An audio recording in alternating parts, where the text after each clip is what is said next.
Good afternoon to all of you. I have great pleasure in introducing Professor M.B. Rajiv Gowda and his team, consisting of Akash Satyawali, Sneha Elizabeth Koshi, Ashmi Sharma, and Ishan Krishna. They have produced a splendid report called Real State of the Economy 2025.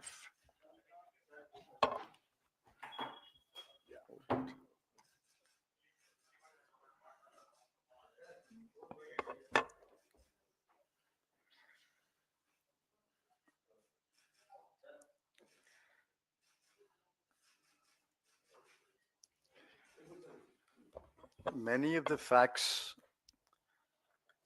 mentioned in this report are conveniently buried by the union government.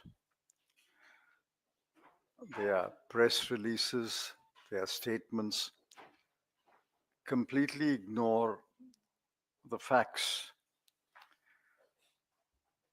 And with a few exceptions, the media does not get an opportunity to carry the truth about the economy.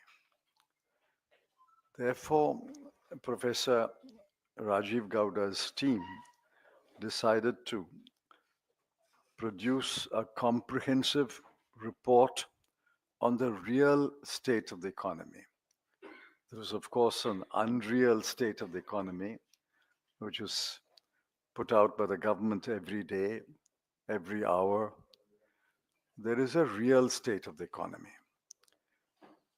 This report is well documented and well sourced.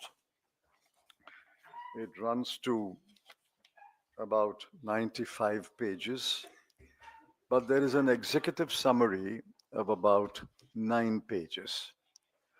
I urge all of you to read the executive summary and report on that basis.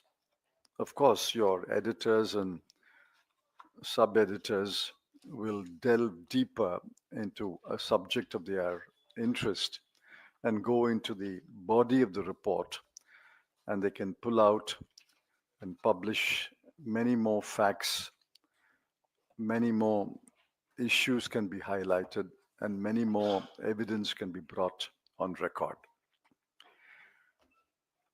Briefly, the economy is in a slowdown. That cannot be denied at all. However much the government may try to do that, the economy is a slowdown, and it is maybe falling up to 2% of the previous year's growth. The second important factor is there are no jobs. Youth employment is perhaps close to 40%. Among graduates, unemployment rate is close to 30%. There are no jobs, despite the letters handed over from time to time by the Honorable Prime Minister. The jobs are being created. Those letters of appointment are filling jobs already vacant. They are not creating jobs. The third is wages have stagnated for 4 or 5 years, especially rural wages, agricultural wages, daily workers. Wages have stagnated for 4 or 5 years. In the meanwhile, inflation is raging. Look at food inflation, education inflation, and healthcare inflation. All are in double digits. Food, education and healthcare inflation are in double digits. While inflation has been raging for 2 or 3 years, and in many cases in double digit inflation, yet the wages have stagnated. And finally, there's huge inequality. Nobody's denying that the upper crust of 1% is extremely wealthy. I concede even the middle class, the top 20 or 30%, may be better off. But what about the remaining 70%? The population lives on about 100 to 150 rupees a day. That is 50% of India's population lives on about 100 to 150 rupees a day. There's huge inequality. And that gap between the rich and the poor is growing. And government has done nothing to address this inequality. Now we can go examine the reasons why we have come to such a pass. But a budget analysis of the last 6 or 7 years will show that the government expenditure on health, education, both higher education and school education, social welfare, and rural development has fallen year after year since 2017-18. Allocations for major welfare programs have fallen steeply over the last 7 to 8 years. With that brief introduction, I request Professor Rajiv Gowda to make a very, very brief PowerPoint presentation, and then we can take a few questions at the end. Thank you.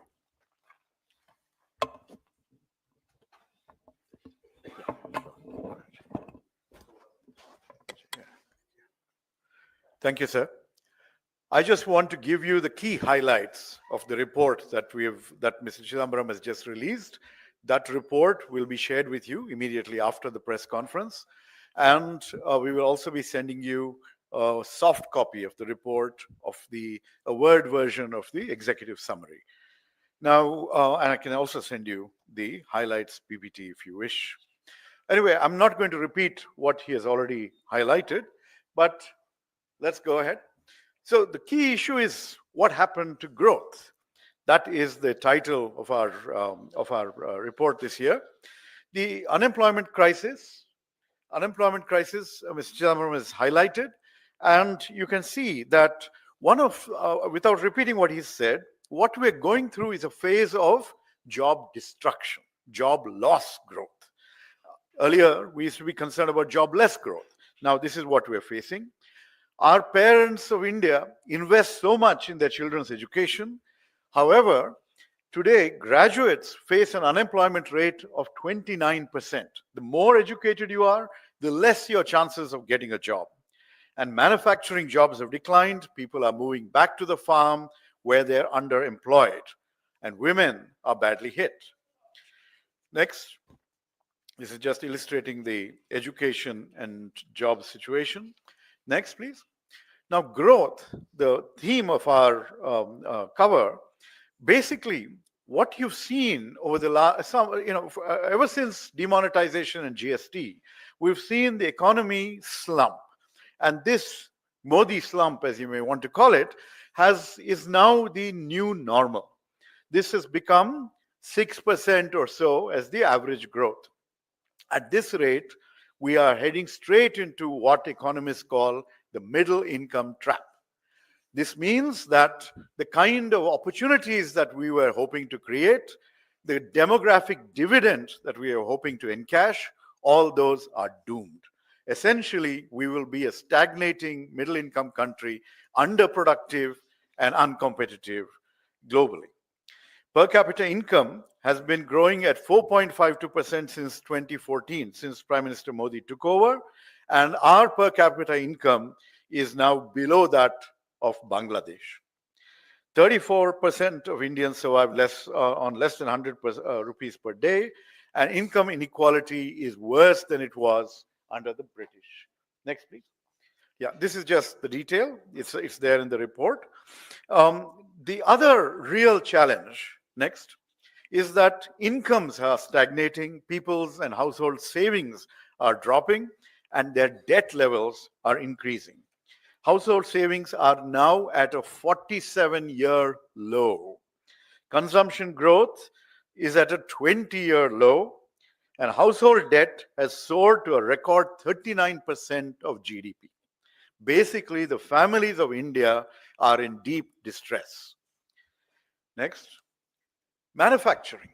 The normal pattern of development is the move from farm to factory and then to services.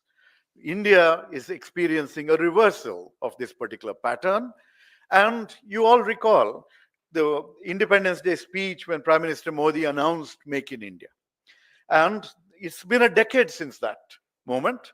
And if you look at the targets, the target for Make in India was to increase manufacturing growth to 12 to 14% per annum.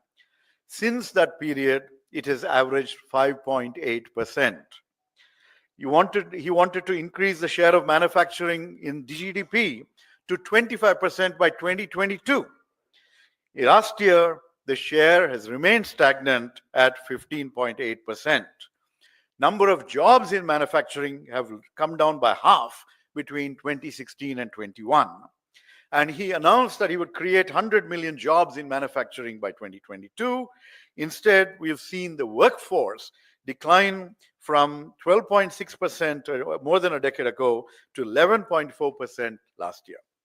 Next, massive corporate tax cut that was delivered to the private sector. They have not had the confidence in the leadership of the economy, in the guidance that the government gives, and has therefore chosen not to invest. Without investment by the private sector, there are no jobs being created, and economic slowdown is very, very apparent. In the last financial year, 23 to 24, new project announcements have fallen by 21%. Exports used to be more than 25% of GDP under the UPA, under Mr. Chidambaram. Today, they're below 20% of GDP, and our import dependence on China has surged by more than 83% since 2019-20. FDI has been falling. In 2023, it had come down to 0.8% of GDP. That means the world also is losing confidence in India's economic management.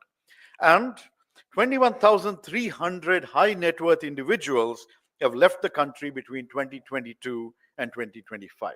These are people who otherwise should have been investing here. Next, what about the poor? Well, welfare schemes across the board are under attack. Mr. Chidambaram talked about the cuts in health, education, and other welfare programs. Well, you know what the impact is. Chronic malnutrition affects 38% of India's children even today. There have been budget cuts to the National Food Security Act, to the PM Matru-Vandana Yojana, to Mahatma Gandhi, Manrega, and health allocation is now less than 0.27% of GDP. Manrega is the unkindest cut. It is supposed to be a demand-driven program. It is the right of people to get 100 days worth of employment, but not even 45, 50 days are being provided. A lot of people are being axed from the payrolls. And again, a large number of people are being kept out because of the glitches in the Aadhaar-based payment system. If a lot of the budget allocation that you see for Manrega is being used for previous year payments and is not actually the amount that is going to those who are in distress. Next, farmers are hurting. You see this in the borders of Delhi. Agricultural growth, after a blip, has fallen to 1.4% in 23-24. The old story, MSP according to Swaminathan formula, which was promised, has never been delivered. The Pradhan Mantri Fasal Bima Yojana is benefiting the insurance industry and not our annadatas. And over 55% of farm families are in debt to the tune of nearly 1 lakh each. And more than 1 lakh farmers have committed suicide between 2014 and 23. Inflation is worsening. The cost, remember the Thalinomics that one of our economic advisors had announced some years ago? Well, in the last year, the cost of a home-cooked thali has gone up by 10%, when wages and incomes are not going up. Excise duties on petrol and diesel. Over the last decade, they've increased by over 100% for petrol and 343% for diesel. This affects the entire economy and especially affects the poor who depend on these fuels for transport and for farm inputs, etc. And of course, the spectacular fall of the rupee over the last decade, and especially over the last year, from 58 per dollar in 2014 to more than 86 per dollar today. So this is going to make imports even more expensive at a time when there's so much global uncertainty.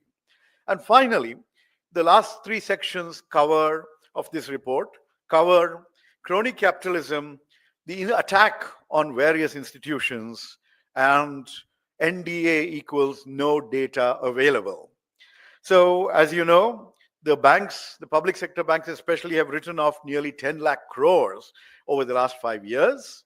This is your money and my money that is being just waved off, and people who had borrowed are getting away scot-free. The Adani Group, the government's favorite group, their debt has gone up by more than 1.1 lakh crore, and the substantial investments in these companies is from our own Life Insurance Corporation of India and the State Bank of India. One of our former deputy governors of the Reserve Bank, Viral Acharya, he has published a report showing that 5 groups are monopolizing 40 major sectors of the economy. So what you're seeing is concentration rather than dispersion and competition within the economy. What else has, when we talk about the weakening of institutions, the RBI has been squeezed and forced to give huge dividends to the government. So also public sector banks, public sector undertakings, which could have used these resources for additional growth. Further, you know that agencies have been misused left and right in the great extortion racket called electoral bonds. And that information all of you have seen after the Supreme Court decision. And finally, inconvenient data is constantly suppressed. For example, in 2017-18, the periodic labor force survey showed that unemployment was at a 45-year high. And as is typical of this government, they rejected it, they called the data flawed, and basically anything that reeks of bad news, instead of treating those as warning signs, the government just hides that data, rejects that data. Basically, the emperor has no clothes. The economy is in deep distress. And now request Supriya Srinath to speak to you about this and give you the highlights in Hindi. Oh, sorry.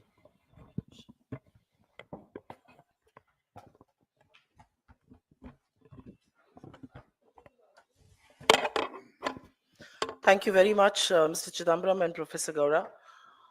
आप सब लोगों को मेरा नमस्कार।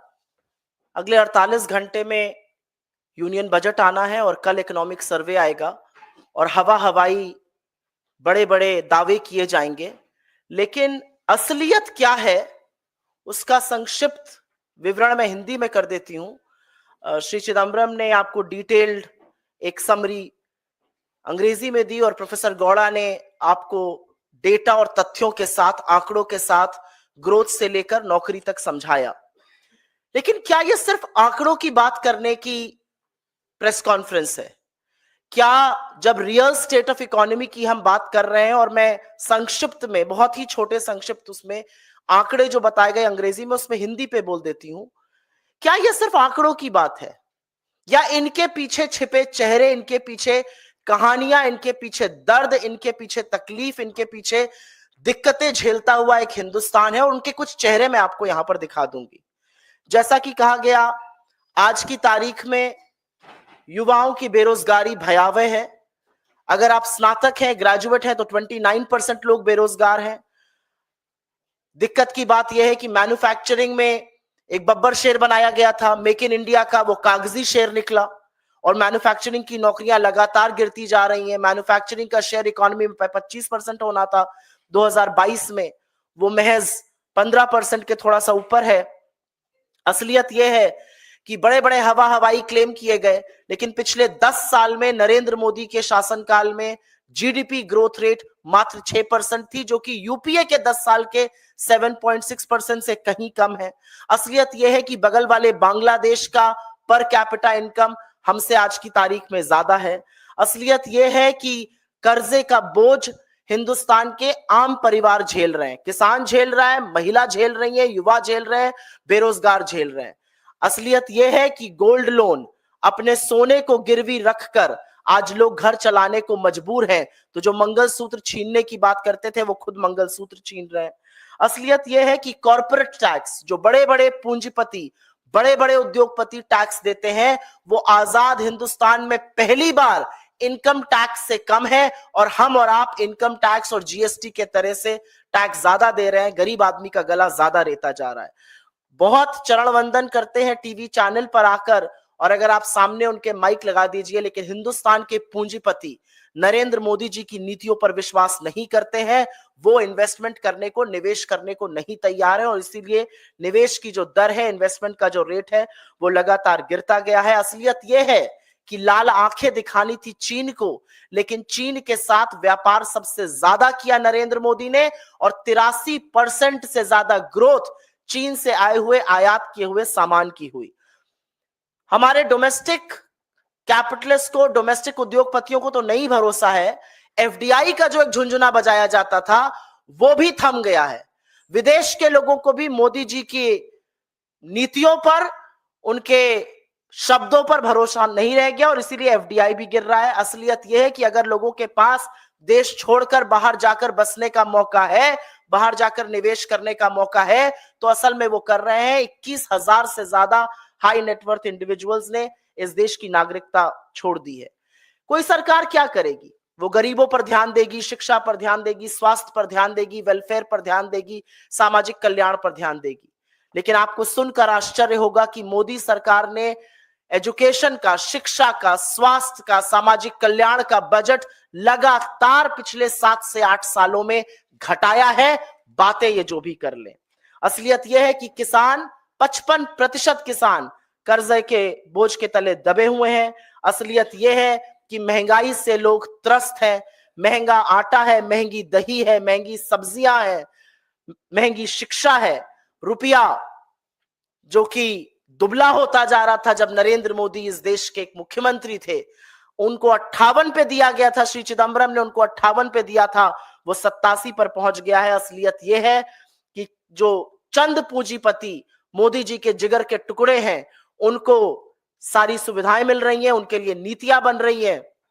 Adani group का कर्जा करीब करीब 1 लाख करोड़ से ज्यादा का है। असलियत यह है कि जिन एजेंसियों से इस देश के लोगों को सहूलियत दी जाती, वो एजेंसियां बीजेपी की फ्रंटल बन के चंदा दो धंधा लो जैसे इलेक्टोरल बॉन्ड्स चला रही हैं। और ये मोटे तौर पर आंकड़ों के साथ की कहानी है। मैं 2 मिनट में आपको ये कहानी 4 तस्वीरों से बयां करना चाहती हूं। ये तस्वीर सुमन की है। सुमन उत्तर प्रदेश के एटा की रहने वाली थी। 1.5 साल पहले उसके पति की मौत हो गई। उसके 6 बच्चे और उसकी एक बूढ़ी सास उसके साथ रहते थे। उसने 50,000 का कर्जा भी लिया घर चलाने के लिए। एक दिन जब वो आटा निकालकर रोटी बनाने के लिए गई, तो सिर्फ 6 रोटियां बन पाई। 6 रोटियों का आटा था, 8 लोग खाने वाले थे। सुमन ने सल्फास खा के अपनी जान दे दी, और जान देते वक्त अपनी बड़ी बेटी से कहा, सबका ध्यान रखना। यह है कर्ज, यह है आर्थिक तंगी, यह है बदहाली। यह तस्वीर है झांसी के रामकिशन किसान की। 1-2 साल से उनकी फसल बर्बाद हो रही थी। उन्होंने कर्ज लिया था, उस कर्ज को वो अदा नहीं कर पा रहे थे, बेटी की शादी के लिए कर्ज लिया था। परेशान होकर और आगे स्थिति संवरती ना देखकर उन्होंने हताश होकर अपनी जान ले ली। ये 55% वो किसान हैं जो आज कर्जे के तले दबे हुए हैं। ये आंकड़े नहीं है, ये चेहरे हैं, ये असल कहानियां हैं, ये असल लोग हैं हिंदुस्तान के। यहां पर एक तस्वीर एक युवा दंपति की है, संचिता और हरीश। ये घटना जुलाई 2024 की है। हरीश ने एमबीए किया था, उसकी नौकरी चली गई, बहुत हाथ पैर मारे, नौकरी नहीं मिली। हरीश ने बनारस का रहने वाले थे, अपने घर में फांसी लगा के जान दे दी। और जब यह खबर उसकी पत्नी संचिता को मिली तो उसने गोरखपुर में अपनी जान दे दी। ये बेरोजगारी है इस देश की, ये आंकड़ा नहीं है, ये चेहरे हैं, ये असलियत है। आर्थिक तंगी से 22,000 से ज्यादा लोग अपनी जान दे चुके हैं। और ये फोटो बस एक पुणे की ऑफिस की दिखा रही हूं आपको। 100 लोगों के फ्रेशर्स की नौकरी लगनी थी और लाइन का अंत नहीं हो रहा था। हजारों लोग 100 लोगों की लाइन में लगे हुए थे। ये पुणे की तस्वीर है। ये जो आर्थिक स्थिति आपको बताई और इसके बाद आपके सवालों का स्वागत रहेगा, ये जो आर्थिक स्थिति आपसे साझा की गई है, ये आंकड़े नहीं है, ये हिंदुस्तान की वो असलियतें हैं जो ये चेहरे बयां कर रहे हैं। वो बेबसी, वो दर्द, वो तकलीफ जिसको सुनकर नरेंद्र मोदी और उनकी सरकार के लोग कहते हैं हम लहसुन प्याज नहीं खाते, पकौड़े तल लो, हम 5वीं अर्थव्यवस्था बन गए, आप चांद पे पहुंच जाइए। अगर सुमन को आटे की तंगी से जान देनी पड़ रही है तो लानत है आपकी सरकार पर, लानत है आपके हवाई वादों पर। क्योंकि आपकी किताबों में मौसम बहुत गुलाबी है, लेकिन वो सारे दावे झूठे हैं, वो आंकड़े किताबी हैं, ये असलियत है। आपके सवालों का स्वागत है। Your questions are welcome. Please direct them to the architect of this report and of course mister Chidambaram.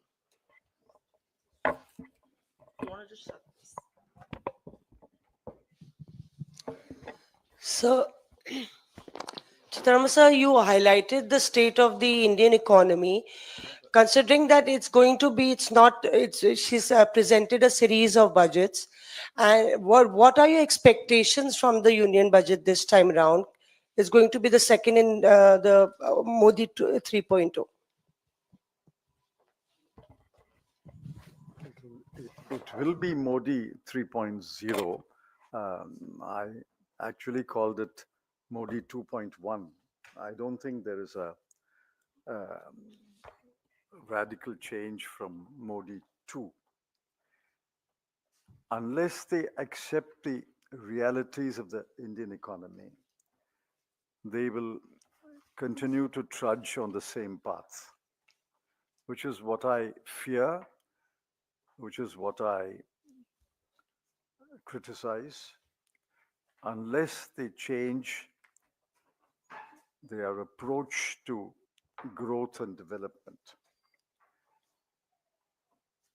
and they adjust their fiscal and monetary policies accordingly, I'm afraid it'll be more of the same, but I don't wish more of the same. I hope that they will change, but if they have not changed until yesterday in their pronouncements, there is barely 48 hours for them to change.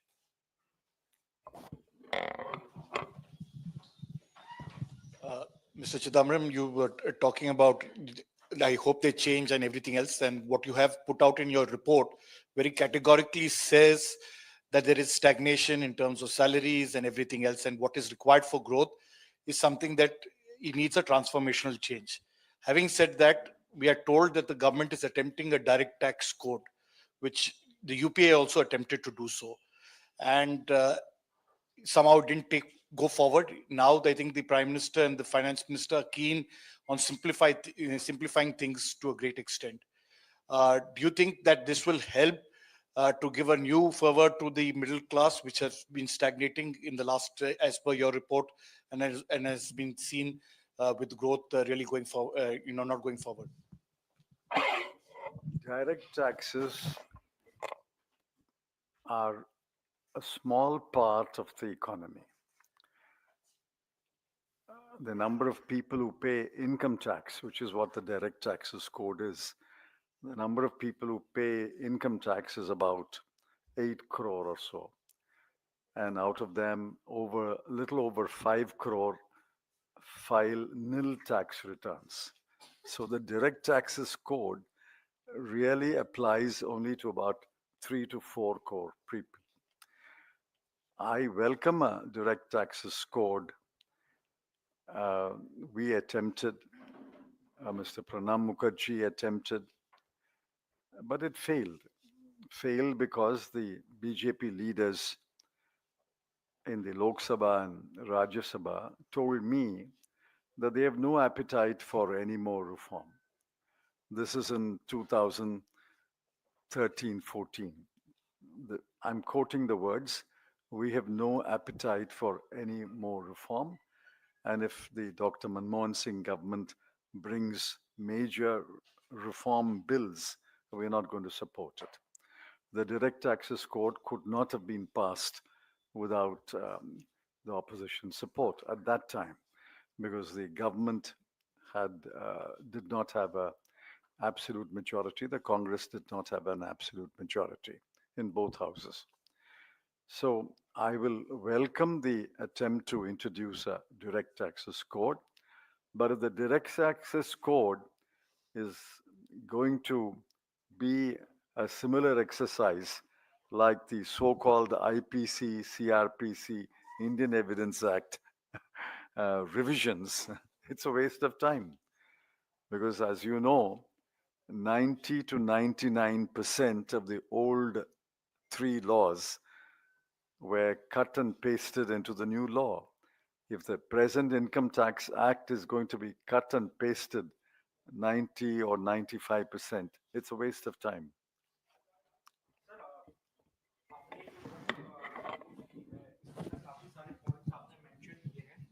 क्या इनमें ये भी points हैं या कोई suggestion है जो government को बताए कि इससे हम लोग ओवरकम कर सकते हैं इन सिचुएशन से? क्या ऐसा भी है इन बुक्स में? Are there any suggestions? देखिए ऐसा है, इसका जवाब मैं चाहती हूँ प्रोफेसर गौड़ा दे, लेकिन आपसे सिर्फ ये बताना चाहते हैं, सबको पता है कि असलियत क्या है इकोनॉमी की। सरकार आंख पे पट्टी बांध करे, उनको भी पता है, लेकिन वो डॉक्टर है जिसके पास जब आप जाकर बताते हैं कि मेरे पेट में दर्द है, तो वो मानने को ही तैयार नहीं है। जब वो समस्या को मानने को तैयार नहीं है तो समाधान कैसे मिलेगा? पर प्रोफेसर गौड़ा इस पर आई थिंक ज्यादा detailed.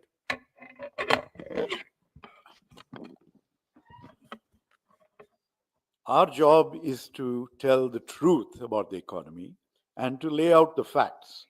The government's job, that's why they've been elected, is to actually act on the facts and find solutions. If you want solutions, look at our manifesto. They've already done that. They've taken our apprenticeship program and turned that into some version of an internship program. So we have lots of suggestions for how to improve the economy. It's there in our manifesto. They have been taking some of them. They're welcome to take more in the interest of the people of India. But most importantly, let this report open their eyes to the reality and to the human tragedies that Supriya Srinath so eloquently elucidated in front of you.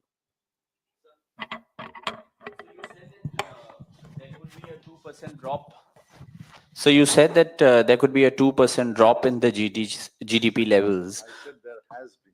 There has been a 2% drop. So going forward, do you also fear that the economy could go into recession? And how do you look at the government's claims that it is one of the fastest growing economies and so on? The economy will not go into a recession. I've explained that many times. Even if there's no government in India, we will grow at between 4 and 5%, because the farmers, the workers, the small industries continue to produce food grain and other things and services. India's economy will not go into a recession. Question is how much more, how much higher than the 4 to 5% can the government's policies make? This government's policies added about 1 to 1.5%, maximum of 2% to the inherent growth rate. But that's not sufficient. I pointed out in one column that we are indeed the fastest growing economy in the world. But please remember, growing at 2.7% last year, the US added $787 billion to GDP in that 1 year. So 2.7% adds $787 billion. China grew last year at 4.9% and it added $895 billion to its GDP. At 4.9, it adds 895 billion. We are growing at a faster rate. There's no doubt about that. But we add only 256 billion to our GDP because our base is low. We are 1/5 the size of China. So don't compare the growth rates. Compare the addition to the GDP. Growth rate is important, but the addition to the GDP, and is the gap narrowing or widening? The numbers are given you. If China adds 895 billion a year, US adds $787 billion a year, and we add $256 billion a year, the gap is growing.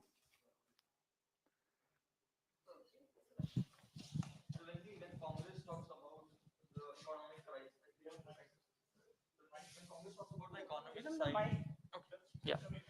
An argument comes from the opposition side, be it the BJP or the other parties, is that if so my question is basically, when Congress talks about the economic slowdown and everything, an argument that comes from the opposition side, from the BJP, is that if you have such experts from the Congress side, why not work on the Himachal Pradesh government? Why not talk about the physical dip that is going on in Himachal Pradesh? So what is Congress doing in that? They're saying that the BJP says that if you have such great economists, why don't you work in Himachal Pradesh where things are falling? But that's not true actually. But we are talking about India's economy. Fiscal policy of India is not decided by a state government. Monetary policy is not decided by the state government. Direct taxes are not decided by the state government. GST, state governments have a role, but it's overwhelmingly weighted in favor of the central government. Therefore, we are talking about the national economy, the India's economy, and you turn around and repeat their question, why don't you work on Himachal Pradesh? Himachal Pradesh is not an independent country. So, in last 10, 11 years, unemployment has been one major issue that opposition has been raising. As a former finance minister, what do you think, what's wrong with the government's approach in terms of addressing this issue? And any suggestions that you would like to make to the government of India to address this issue? If I make a suggestion, it will be shot down. So the best suggestion is not to make it. An extension to that question on unemployment, Mr. Gora, because it's one of the issues that you've red flagged in your report. Could you highlight the particular areas or the areas of concern where the unemployment slump is more? And also, you also come from Bengaluru, so the Indian government is talking about digital transformation and how it's going to peg up the economy and employment. So how is the economy faring on that front as far as employment is concerned? So when you look at the various sectors of the economy, you see that more growth of jobs is happening in agriculture. Now, agriculture generates just 15-16% of overall GDP, has to support nearly 50% of the population. So this is a very unproductive or underproductive allocation of people and resources. Okay, what we need is to shift people from agriculture to manufacturing. So there, the micro, small, and medium enterprises, the small businesses, the small firms, they were all destroyed either by demonetization or by the way GST was implemented. Now you're starting to see single operations picking up a little bit, and it'll take some time for them to revive. They are actually potential job creators, but this government hasn't shown the kind of concern and investment that's required there. Where they've tried to create production-linked incentives, except for big companies like Apple that have come in here, you import the components, you assemble here, and you export. You're not doing any extraordinary value added. So while there is a uptick, it's not enough. Now, when you talk about Bengaluru and you talk about the digital economy, we are on the verge of revolutions. You're looking at artificial intelligence, which can change the nature of jobs going forward. Is there anything, can we expect anything in this budget that will be proactive and farsighted and allow for training of our youngsters so that they're ahead of the game? You're seeing China, literally shattering the US's dominance in the domain of artificial intelligence just in the last few days. So basically, this is a government without a clue. And whatever, as Mr. Chidambaram pointed out, the people of India are keeping the economy humming.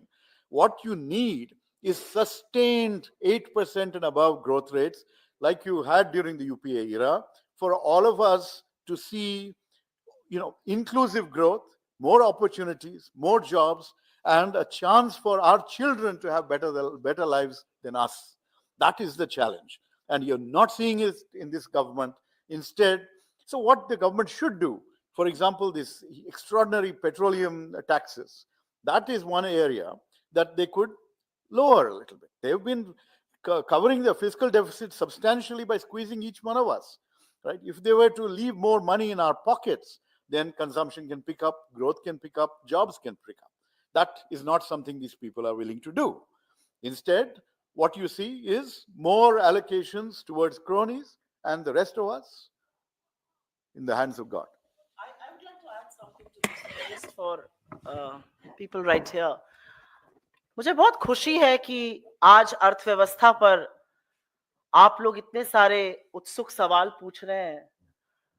आप सब जानते हैं असलियत क्या है, आप देखते हैं असलियत क्या है सड़कों पर, आप वो सवाल पूछ रहे हैं. लेकिन आपके जो साथी प्राइम टाइम शोज करते हैं, डिबेट्स होते हैं, मैंने तो एक डिबेट महंगाई पर होते हुए नहीं देखा. मैंने एक डिबेट इस पर होते हुए नहीं देखा कि आईआईटी बॉम्बे में 34% लोगों का प्लेसमेंट नहीं हुआ. मैंने डिबेट होते हुए नहीं देखा कि किसानों की एमएसपी नहीं है, उन पर इतना कर्जा है. मैंने डिबेट होते हुए नहीं देखा कि हाउस होल्ड सेविंग्स 50 साल में अपने सबसे निचले स्तर में है. ये असलियत है हिंदुस्तान की. डिबेट किस पर होगा? कहीं पर खुदाई चल रही है, फलाने ने कुछ कह दिया, ढिमकाने ने कुछ कर दिया. मेरा अपना मानना है सरकार असलियत से भाग रही है, सरकार मुंह मोड़ रही है, क्योंकि असलियत उनके लिए दिक्कत तलब है. लेकिन इस देश का जो चौथा स्तंभ है, जो मीडिया है, वो भी मुद्दों से भागकर मुद्दों से ध्यान इसलिए भटका रहा है क्योंकि सच जो सामने आएगा, जो ऐसी रिपोर्टें हैं जिसमें ये सच कैद है, वो रिपोर्टें असहज करती हैं सरकार को. मैं आप में से बहुतों के न्यूज चैनल पर जाती हूं और वहां पर जब मैं तथ्य और आंकड़े रखने लगती हूं तो तुरंत डिबेट को दूसरी तरफ मोड़ दिया जाता है या ब्रेक ले लिया जाता है. तो मुझे लगता है कि मीडिया जो 2014 से पहले अर्थव्यवस्था पर उत्सुकता दिखाता था, सवाल पूछता था, डिबेट करता था, कटघरे में खड़ा करता था, इस प्रेस रूम के बाहर निकलकर भी ऑन स्क्रीन ये काम जरूर होगा. Do you want to answer any other questions other than this? What other questions? Ask. We want to stick to this report today.